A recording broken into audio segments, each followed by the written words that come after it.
But, people are calling up saying he can't throw the ball downfield. Well, they aren't very successful. He hasn't been this year, but historically he's been pretty good. Then I found this, next-gen stats, for the guy who said he's not accurate. You know that last year he ranked second in the NFL in what they call tight window passing?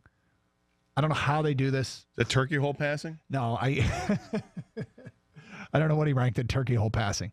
But when it comes to accurately fitting the ball into a tight window, he was second in the NFL. And so, look, the guy who called up and said he's not athletic enough,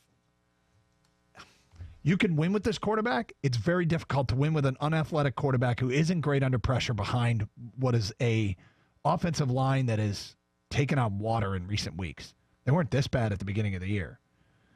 And that's the thing. They're playing a Bears team this weekend that Chicago gets after the quarterback. They have 24 sacks, which is top 10. They got a really good run defense. How about this? Quarterbacks against the Bears have a league-worst 80.5 QB efficiency rating. I mean, this is not a great matchup. The offense is going to have to play very, very well. Yeah, and it's not going to be easy to run against the Bears. They're getting healthy again. Khalil Mack should be ready to go. Trevathan is a good tackler. Roquan Smith, the rookie. It's a pretty good defensive football team.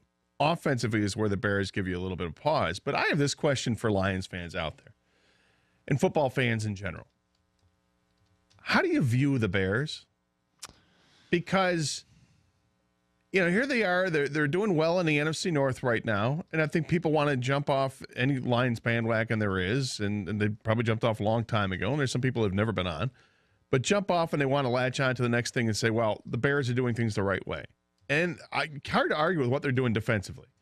And offensively, they've got a couple of running backs there, a different type of backs. They got the power back with Howard, and Cohen is the guy that gets your screen passes. He's like their next version of Matt Forte. They've got a young quarterback they're working with. Have you already anointed the Bears as being a good team? What do you think of the Chicago Bears? I don't know what to make of the Bears. Like I think they're better than the Lions. I think they're a good defensive team. I think their quarterback is shaky. I mean, people believe he's improving. He can make plays with his feet. They got a decent running game, but not a great running game. So what happens if the Lions actually beat the Bears? If the Lions beat the Bears, it's a very, very credible win. Because that's where I want to go. Because if people have already shut the door on the Lions in this season, and I'm kind of there, and I'm asking myself the same question: what do I think of the Chicago Bears? Because I don't think the Chicago Bears. I think they're playing a little bit above their heads right now. I don't think they're that good of a football team. I don't know if they're. I think they're defensively. I think they're definitely better than the Lions. Offensively, kind of a wash, and I think I'd rather have the Lions players offensively than the Bears players offensively. So I'll give it actually to the Lions on the offense. But what do you think of the Chicago Bears? Because if you think the Bears are a good football team, and good football teams don't lose at home when they're favored by 6 points, right? Yeah. They're not supposed to. What if they do? What if the Lions win? I mean, it'd be a very, very credible win. I'll be beating my head against the desk if the Lions win this game again. Because this is just, well, I mean, honestly, it's insanity what we've had to endure as fans over these last 60 years. It'll be wildly encouraging that the season and the team is an absolute dog. You know what? Oh, you know what? Oh, because if they beat the Bears in Chicago and then they have the Bears coming in on Thanksgiving in a week and a half, I mean, they could put a little streak together and make that Ram game interesting. But I mean, that's a lot of ifs, and I don't think it's going to happen. But if they beat the Bears, I'll give them a ton of credit for that. It'll probably be an impressive win in an otherwise meaningless season. But okay, we said we get the Spartans. Spartans getting 3.5 against Ohio State. Michigan State has emerged as a popular upset pick this week. Gator, when you talk about the Buckeyes, Dwayne Haskins can throw it. There's no doubt about it. Paris Campbell and KJ Hill are fast and amongst a good core of wide receivers. But their offensive line has struggled. Defensively, they are super vulnerable to the big play. Super vulnerable to the big play this year. I think they're the worst big play defense in the country, but it's going to be windy and it's going to be cold. And here's one thing that happens.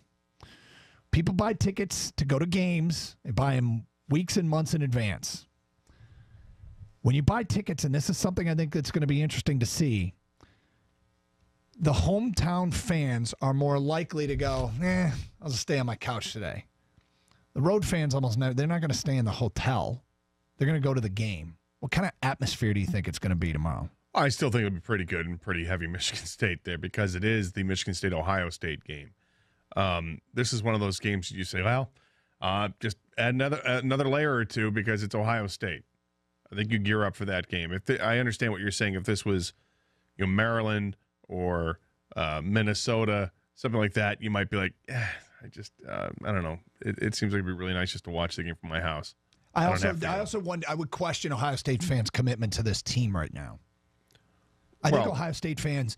It's not a bad football team. I wouldn't question their commitment. I think Ohio State fans are getting into an uneasy place with this team. Ohio fans need to be committed, first of all. But the Ohio State fans, look, everything's still in front of them. Their path to get to the playoff is still right in front of them, just like it is for Michigan. Both teams have one loss. Ohio State needs to win this game tomorrow. Michigan State, if they know, if Michigan State knows if they win and then win out, they've got a really good chance of playing in Pasadena, which would be kind of cool.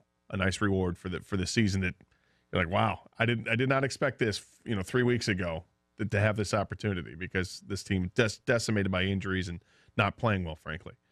But they're getting healthier. They've got a chance. Their defense is really good, and it's gotten healthier on defense. And they're taking on an Ohio State team that likes to put the ball up in the air and throw the ball because that's their strength. Well, tomorrow it's supposed to be 17-mile-an-hour winds with gusts in the 30-mile-an-hour range.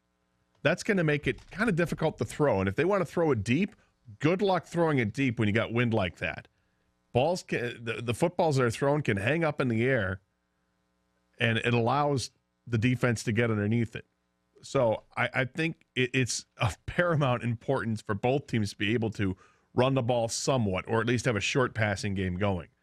Michigan State's a real uphill battle because they haven't shown the ability to run the ball with any kind of consistency. Last week they finally were able to run it a little bit, but that's not consistency when that's your first game you've done it in 9. Ohio State has 2 very good running backs, very dynamic running backs, very fast running backs, and one with local ties that probably wouldn't mind, rubbing it in Michigan State if they can do it. But I think this is going to come down to tomorrow who's going to be able to run the ball better or who's going to get that short passing game Michigan better. State is hurt. Like they're 12th, 13th in the Big Ten in rush offense, but they got the best rush defense. Ohio State's middle of the pack in both. So, it'd be intriguing to see who can get some footing in the run game because you're right. If it's too windy to throw, neither team is really going to be counting on a great rushing attack or a great matchup. I mean, Ohio State's rushing attack is better than Michigan State's, but Michigan State's run defense is really, really good. Really good. So. Yeah, they're really good. And they don't have to worry about the quarterback taking off and running. They just have to worry about the running backs. 248-539-9797. Howard in Ann Arbor, you're on 97 on the ticket. What's up, Howard? Howard. How dog? Howard, are you there? No good. 248-539-9797. Tyson in Sterling Heights. What's up, Tyson? Hey, what's up, man? Are we talking the Lions or are we talking college? Whatever you need, buddy. It's open lines. Okay, I called about the Lions. Okay. The conversation you talked a little earlier. So, I'm really frustrated with the fan base in Detroit here. And Stafford, I agree with you. Karsch. The Vikings were successfully able to rush 4 without blitzing and to be in our backfield in 3 seconds consistently throughout the entire game.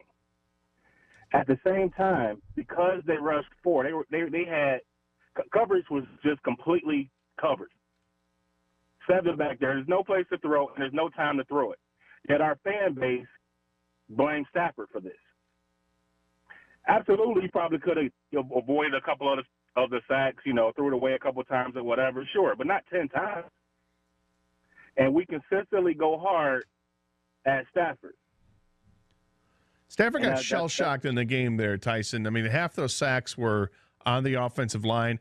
Half of them were on Stafford. I disagree. I completely disagree. But half? It weren't half. Half of them happened with less than 3 seconds, and the other half happened with more than 3 seconds. I watched Dave Burkett's breakdown and video. He had one of them on Stafford. I think there was probably 2 more, but he could have thrown one away. Where do you go? Well, hang on, but no, hang on a second, because I know what. Hang on a second, Tyson. I know where you're going with the Burkett analysis, but part of the Burkett analysis was some of those were coverage sacks, right? Yes. Well, that's on Stafford because he took the sack. Throw it away. Well, run with it. Don't take that away from Stafford. Hold on. The plan isn't to get sacked. The plan is to run, and then he gets tackled before he gets back to the line of scrimmage. And you know the fact of the matter is he could have thrown it away. And the result wouldn't have been much different as far as the game is concerned. Well, it would have been a difference of 5 or 7 yards. As time goes on, you're seeing that Burkett analysis was really insightful, how nobody was open and the offensive line missed guys. And Stafford, he blamed one of them specifically on Stafford, but only the coaches really know, what was the missed assignment, because only the coaches know what the assignment should have been. But we also were only 2 yards per rush. They were in our back, but we didn't even have time to flea flicker. They got yeah, that was funny. I don't think I've ever seen that. They got manhandled up front, and it's happened for 2 weeks, and it's just a really, really, like, some quarterbacks are going to be better under pressure. This is not his strength. No. It's not. And it's one of the things that keeps him from being an elite quarterback, but I still think you can win with him. You just got to build the right team around him. But it's happened for over 9 years that they haven't. Well, they've had much better offenses. I understand it, and believe me, I get it, because I've just recently turned on Stafford, and I don't feel comfortable with it. I still have my roots in that I do defend him against the stupid comments that'll come out there that when it needs defending. But some of these things are starting to just have to take root as well, and that is that the team. Look, of course, he's not the whole team. He doesn't play defense, but they haven't done anything in the 9 years he's been here. 9-1 to take.